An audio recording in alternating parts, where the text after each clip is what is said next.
Hello, my name is Carol May Whittick, your creativity and spiritual life coach, and welcome to another episode of Higher Energetic Resonance Inspirations. This week I'm talking about freedom. A quote from Albert Camus: "The only way to deal with an unfree world is to become so absolutely free that your very existence is an act of rebellion." Bob Marley sang in Redemption song, "Emancipate yourself from mental slavery, none but ourselves can free our minds." And I find these to be pertinent words for the world that we're living in today, because presently, in my opinion, there is no absolute freedom. And yes, while we may be able to leave our houses when we want to, buy what we want to, and do to a certain extent what we want to, the parameters of our captivity are so wide that we don't notice them. Also, if this level of freedom is all that we've ever known, we have nothing to compare it to. It would seem ridiculous to imagine that we are born into a level or an experience of captivity. The quote from Voltaire says, "It's difficult to free fools from the chains they revere." Now, if you cannot be triggered by the word fool and just see it to mean lacking in wider knowledge, we're foolish to the things that we don't know. And if we see how we hold on to the edges of our perceptions to maintain our reality, we're not believing and we're not allowing ourselves to imagine that there could be another better way for us to be. We police ourselves and we also police others in order to, as many will say, keep ourselves in the matrix. If we take a look at what's really happening in the world today, even if we say that we live in the free world, think about it, we're being increasingly surveilled. We are so uncomfortable with the free thoughts and the questions that are posed by others. And where does this come from? I believe it's because we're not enough within ourselves and not comfortable enough in our own individuality that we can't then witness the freedom of other people. These are the days of high censorship and growing censorship. These are the days of cancel culture. Isn't that clear evidence that freedom of expression and freedom in itself does not exist at all? So why are we so afraid of the freedom that others crave? What happens to us when we witness the freedom of others? The people who are truly free are not a threat to others. In fact, when they experience the freedom, what they want to do is they want to share that with other people. Then they are mocked and derided by others who do not fully comprehend their own captivity. You may have heard this quote by Joe Class: "The truth will set you free, but first it will piss you off." Freedom has some growing pains. First, we have to acknowledge how captive we are. And this can be a blow to our ego and our pride, especially if we've alienated others to defend our own servitude when all they've ever wanted for us was to be free.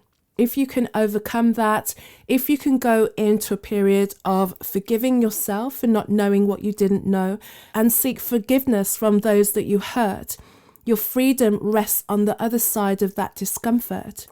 Freeing yourself is to individuate yourself from the mass mind and the mass controlling of the mind. It's to truly get to know who you are and what you stand for, and that can only be achieved alone.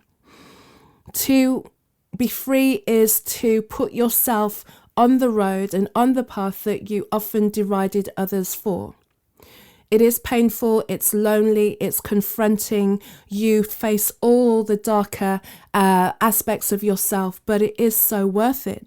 And the question is, are you ready for it? Because if we want to experience more freedom for ourselves in all aspects, it comes from us all individually doing the work to find the freedom within ourselves.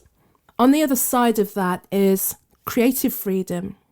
Imagine finding joy in your unbounded expression and being able to be a maverick, so putting out into the world what your soul is truly guiding you to do without any fear, without clipping your own wings. This freedom and this expression of your freedom then becomes magnetic to others.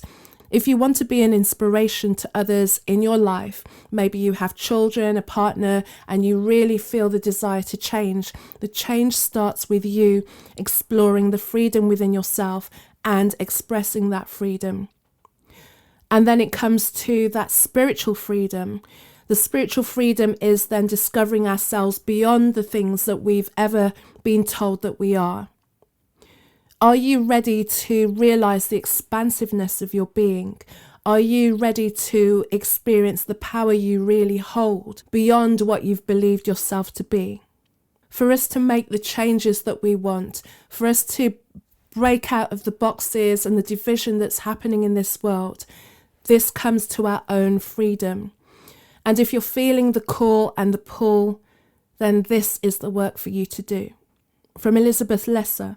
Not only must we follow the golden thread towards spiritual freedom, but we must also unravel the golden variety twine that is wrapped tightly around our hearts and minds. Thank you for joining me again on another episode of Higher Energetic Resonance Inspirations. I'm back after a week of zero voice. You may still hear it a little bit, but I'm glad to be back and speaking.